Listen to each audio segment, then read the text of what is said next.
ಮಳೆ ಪ್ರವಾಹಕ್ಕೆ ಉತ್ತರ ಭಾರತ ತತ್ತರಿಸಿದೆ. ಜನಜೀವನ ಸಂಪೂರ್ಣ ಅಸ್ತವ್ಯಸ್ತವಾಗಿದೆ. ಸಾರಿಗೆ ಸಂಪರ್ಕ ಕಡಿತಗೊಂಡಿದೆ.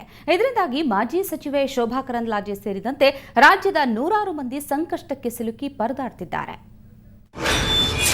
ಉತ್ತರ ಭಾರತದಲ್ಲಿ ಪ್ರಳಯದ ರೌದ್ರಾವತಾರ. ಮಾರ್ಗ ಮಧ್ಯೆ ಸಿಲುಕಿದ ಶೋಭಾ ಕರಂದ್ಲಾಜೆ. 2 ದಿನಗಳಿಂದ ಊಟ ತಿಂಡಿಗೆ ಪರದಾಟ. ಉತ್ತರ ಭಾರತದಲ್ಲಿ ಮುಂಗಾರು ಮಳೆಯ ಅಬ್ಬರಕ್ಕೆ ಎಲ್ಲಾ ನದಿಗಳು ಅಪಾಯದ ಮಟ್ಟ ಮೀರಿ ಹರಿಯುತ್ತಿವೆ. ಬಹುತೇಕ ಎಲ್ಲಾ ಧಾರ್ಮಿಕ ಕೇಂದ್ರಗಳು, ನದಿ ತಟದಲ್ಲಿರೋ ಯಾತ್ರಾ ಸ್ಥಳಗಳು ಜಲಾವೃತವಾಗಿದ್ದು ಯಾತ್ರಿಗಳು ತ್ರಿಶಂಕು ಸ್ಥಿತಿಗೆ ಸಿಲುಕಿದ್ದಾರೆ. ದುರದೃಷ್ಟವಶಾತ್ ಕೇದಾರನಾಥ ದರ್ಶನಕ್ಕೆ ಹೋಗಿದ್ದ ಮಾಜಿ ಸಚಿವೆ ಶೋಭಾ ಕರಂದ್ಲಾಜೆ ಕೂಡ ಮಾರ್ಗ ಮಧ್ಯೆ ಸಿಲುಕಿ ದಾರಿ ಕಾಣದಾಗಿದ್ದಾರೆ. ಮಾರ್ಗ ಮಧ್ಯೆ ಸಿಲುಕಿದ ಶೋಭಾ. ಗಂಗೋತ್ರಿ, ಯಮುನೋತ್ರಿ ಹಾಗೂ ಕಾಶಿ ವಿಶ್ವನಾಥನ ದರ್ಶನ ಮುಗಿಸಿ ಶೋಭಾ ಕರಂದ್ಲಾಜೆ ಕೇದಾರನಾಥಕ್ಕೆ ತೆರಳುತ್ತಿದ್ರು. ಈ ವೇಳೆ ರಸ್ತೆಗೆ ಅಡ್ಡಲಾಗಿ ಗುಡ್ಡ, ಸೇತುವೆ ಕುಸಿತ ಮತ್ತು ಮರಗಳು ಉರುಳಿ ಬಿದ್ದಿರುವುದರಿಂದ ಪ್ರಯಾಣ ಮುಂದುವರಿಸಲಾಗದೆ ರುದ್ರಪ್ರಯಾಗ್ ಜಿಲ್ಲೆಯ ಬುದ್ನಾ ಗ್ರಾಮದಲ್ಲಿ 2 ದಿನಗಳಿಂದ ಶೋಭಾ ಬೀಡು ಬಿಟ್ಟಿದ್ದಾರೆ. ಎತ್ತರದ ಗುಡ್ಡ ಪ್ರದೇಶದಲ್ಲಿರುವ ಬುದ್ನಾ ಗ್ರಾಮದಲ್ಲಿ ಇತರ ಪ್ರವಾಸಿಗರೊಂದಿಗೆ ಬೀಡು ಬಿಟ್ಟಿರೋ ಶೋಭಾ ಇಲ್ಲಿ ಊಟ ತಿಂಡಿಯ ವ್ಯವಸ್ಥೆ ಇಲ್ಲವೆಂದು ದೂರವಾಣಿಯಲ್ಲಿ ತಿಳಿಸಿದ್ದಾರೆ. ತಾವು ಕೊಂಡೊಯ್ದಿದ್ದ ಹಣ್ಣು, ಬ್ರೆಡ್, ಬಿಸ್ಕೆಟ್ ತಿಂದು ಹಸಿವು ನೀಗಿಸಿಕೊಂಡಿದ್ದೇವೆ. ಎತ್ತರ ಪ್ರದೇಶದಲ್ಲಿ ನಿಂತರೆ ಮಾತ್ರ ಮೊಬೈಲ್ ನೆಟ್ವರ್ಕ್ ಸಿಗುತ್ತದೆ. ಇನ್ನು ಕರೆಂಟ್, ಕುಡಿಯುವ ನೀರು, ಆಹಾರ ಯಾವುದೂ ಸಿಗುವುದಿಲ್ಲ. ಭಾರೀ ಮಳೆ, ಪ್ರವಾಹದ ಹಿನ್ನೆಲೆಯಲ್ಲಿ ಸದ್ಯಕ್ಕೆ ನೆರವು ಸಿಗೋ ಸಾಧ್ಯತೆ ಕಡಿಮೆ ಎಂದು ಶೋಭಾ ಫೋನ್ ಮೂಲಕ ಸುವರ್ಣ ನ್ಯೂಸ್ಗೆ ತಿಳಿಸಿದ್ದಾರೆ. ಇನ್ನು ಕೇವಲ ಶೋಭಾ ಅವರಷ್ಟೇ ಅಲ್ಲ, ರಾಜ್ಯದಿಂದ ಉತ್ತರ ಭಾರತದ ಪ್ರವಾಸಕ್ಕೆ ತೆರಳಿದ ನೂರಾರು ಮಂದಿ ಮಾರ್ಗ ಮಧ್ಯೆ ಸಿಲುಕಿದ್ದಾರೆ. ಕೆಲವರು ರಾಜಧಾನಿ ದೆಹಲಿಯಲ್ಲೇ ತ್ರಿಶಂಕು ಸ್ಥಿತಿಗೆ ಸಿಲುಕಿದ್ದಾರೆ.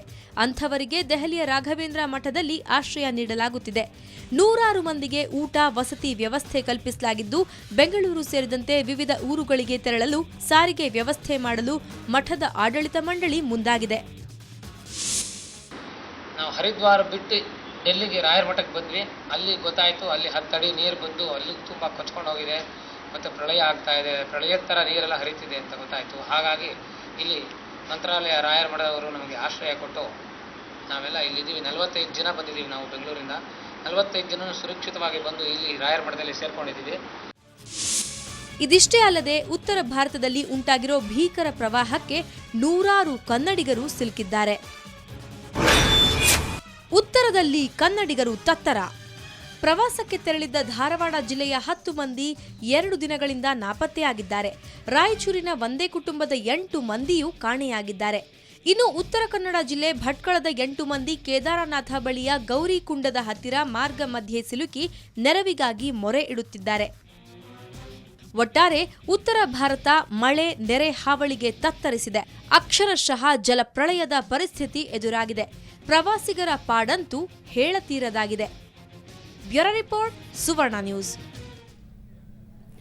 ಉತ್ತರಾಖಂಡ್ನಲ್ಲಿ ಪ್ರವಾಹದಲ್ಲಿ ಸಿಲುಕಿರುವ ರಾಜ್ಯದ ಜನರ ರಕ್ಷಣೆಗೆ ಧಾವಿಸಲು ರಾಜ್ಯ ಸರ್ಕಾರ ಮುಂದಾಗಿದೆ.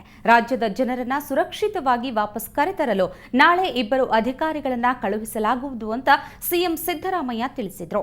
ಸುವರ್ಣ ನ್ಯೂಸ್ ಜೊತೆ ಮಾತನಾಡಿದ ಅವರು, ರಾಜ್ಯ ಸರ್ಕಾರ ಈಗಾಗಲೇ ಉತ್ತರಾಖಂಡ್ ಸರ್ಕಾರದ ಜೊತೆ ಸಂಪರ್ಕದಲ್ಲಿದೆ.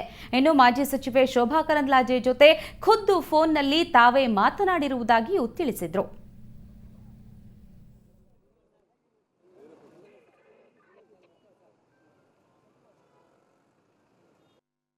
ಇಲ್ಲ, ಅವ್ರ ಜೊತೆ ಮಾತಾಡಿದ್ದೀವಿ ನಾವು.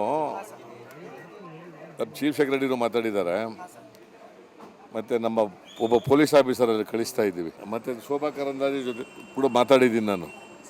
ಶೋಭಾ ಕರಂದ್ಲಾಜೆ ಆಯಮ್ಮನ ಅಲ್ಲಿ ಹೋಗಿದ್ದಾರೆ. ಮತ್ತಷ್ಟು ಸುದ್ದಿಗಳು ನೋಡೋಣ ಬ್ರೇಕ್ನ ನಂತರ.